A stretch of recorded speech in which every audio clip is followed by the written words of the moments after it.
I tell you what, it's not been pretty. But let's talk to a man who's probably feeling a little bit more chipper. Robert Craddock from the Brisbane Courier Mail, part of Code Sports over in Australia, joins us.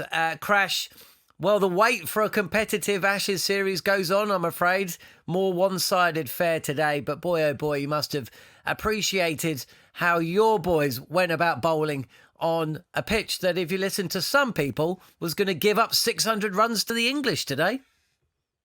Yes, John. Look, let's be candid. I think it's been the best Australian performance in many seasons in terms of tight game plans. Bringing Alex Carey up to the stumps.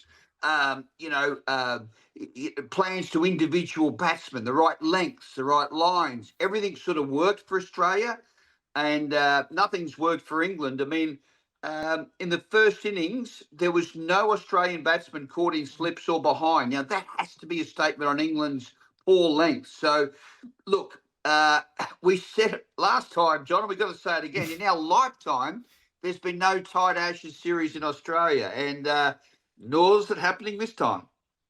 Yeah, Crash, Australia got 371, and a lot of Australians thought they were short. They were short of 50, 60, 70 runs on a wicket, which is going to get better and better.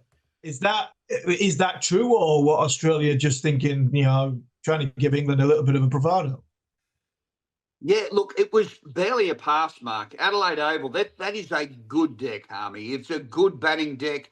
But once again, Ollie Pope didn't even size up Nathan Lyon. He didn't even watch an over of him before this little deep to mid-wicket. It was reckless.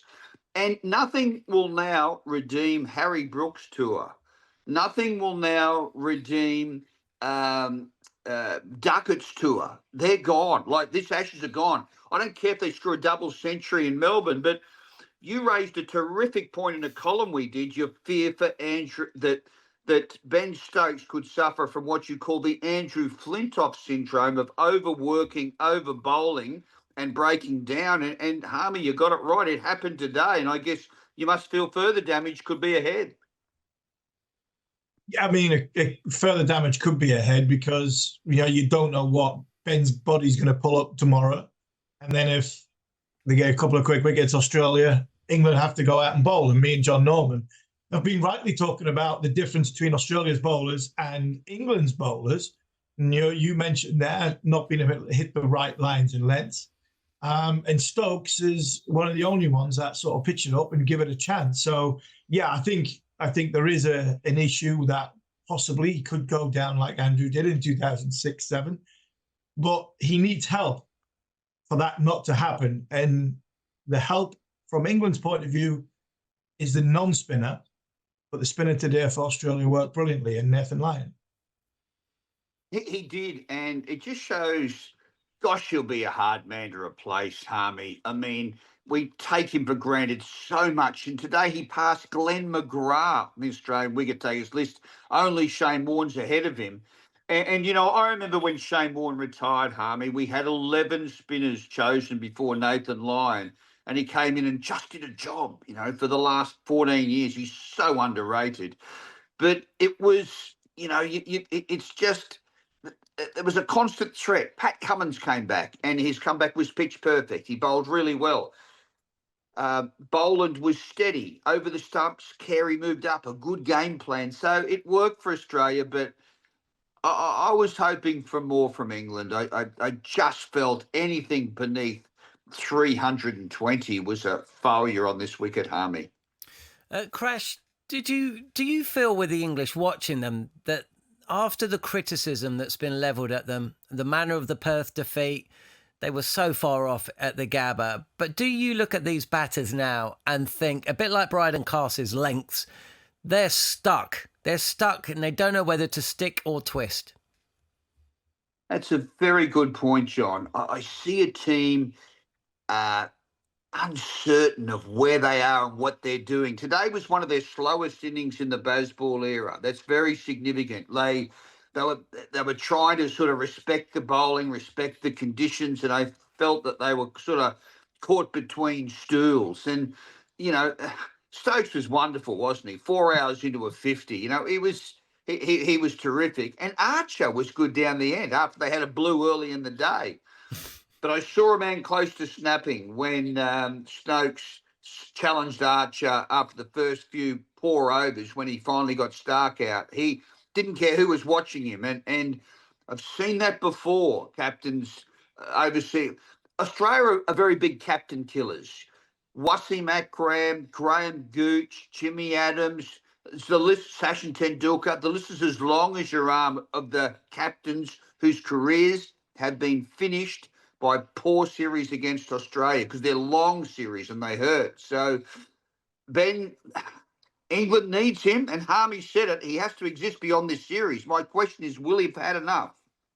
I know he stays for me, and he stays. I think he'll stay for the wider public. Believe it or not, Crash, some of our comments on the YouTube chat point are criticising Ben Stokes' innings and criticising England for being a bit boring. I mean, I just didn't think he had much option to play the way he did. Coming tomorrow, though, England will get bowled out eventually. Even if England go well and put another 60 on, they're still 100 runs behind. Thankfully for us, Steve Smith's not playing. Where do you think Australia will go? Do you think they'll come out aggressively? Or do you think Australia will go, right, we're going to bat for a day and a half and grind you lot into the dirt? I think mainly the first one. I think England's bowlers will be tired. They've had to bat this afternoon after bowling this morning. It's really hot, 38, 39, Harmy. And they're not used to a lot of heavy-duty cricket. So I think you'll see Weatherall go hard. It's got Travis Head written all over it, this one, like as in biff, bang, whack. You watch him early.